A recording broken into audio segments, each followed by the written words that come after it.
ថ្ងៃនេះថ្ងៃទី7ខែធ្នូឆ្នាំ2025ខ្ញុំបាទសូមលើកយកព័ត៌មានមួយពាក់ព័ន្ធនឹងល្បែងស៊ីសងទៀតហើយថាតើលោកហេងអ៊ុងអធិការស្រុកកែវសីមានិងលោកឧត្តមសេនីយ៍តូឡាវសុខាស្នងការខេត្តបានដឹងដែរឬទេថាទីតាំងល្បែងស៊ីសងជលមន់និងអាប៉ោងកំពុងប្រព្រឹត្តទៅយ៉ាងរលូននៅចំណុចចំការកៅស៊ូក្នុងភូមិឆ្នែងខេត្តមណ្ឌលគិរីទីតាំងសង្វៀនជលមន់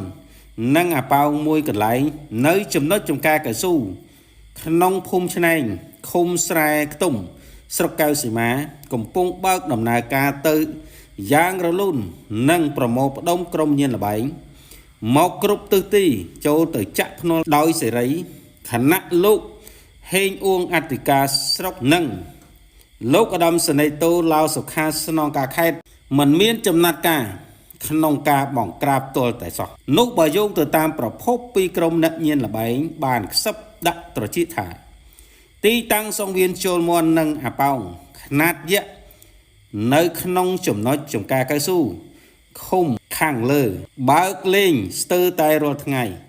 និងមានសុវត្ថិភាពបំផុត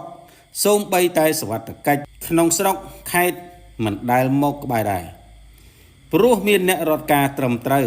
ហើយជលមន់មួយគូចាប់ពី3លានរៀលទៅ20លានរៀលឯណោះ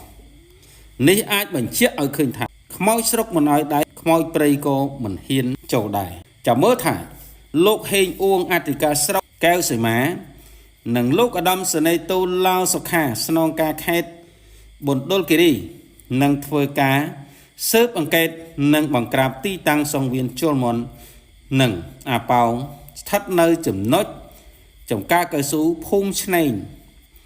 ឃុំស្រែខ្ទុំស្រុកកែវសីមាដែរឬទេឬមួយលោកនៅតែបន្តឲ្យក្រុមញៀនល្បែងទាំងនេះធ្វើព្យុះធ្វើភ្លៀង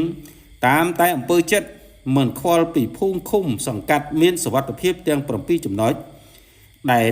រាជរដ្ឋាភិបាលនិងក្រសួងមហាផ្ទៃបានដាក់ចេញនោះកន្លងមកសម្ដេចមហាវរធិបតីហ៊ុនម៉ាណែតនាយករដ្ឋមន្ត្រីនៃប្រជាណាចក្រកម្ពុជានិងឯកឧត្តមអភិសន្តិបណ្ឌិតសសុខាឧបនាយករដ្ឋមន្ត្រីក្រសួងមហាផ្ទៃតែងតែក្រើនរំលឹកដល់មន្ត្រីថ្នាក់ក្រោមឲ្យយកចិត្តទុកដាក់ក្នុងការបង្ក្រាបរាល់បទល្មើសល្បែងស៊ីសងគ្រប់ប្រភេទឲ្យខានតែបាននិងប្រមានដកតំណែងនគរបាលស្នងការនិង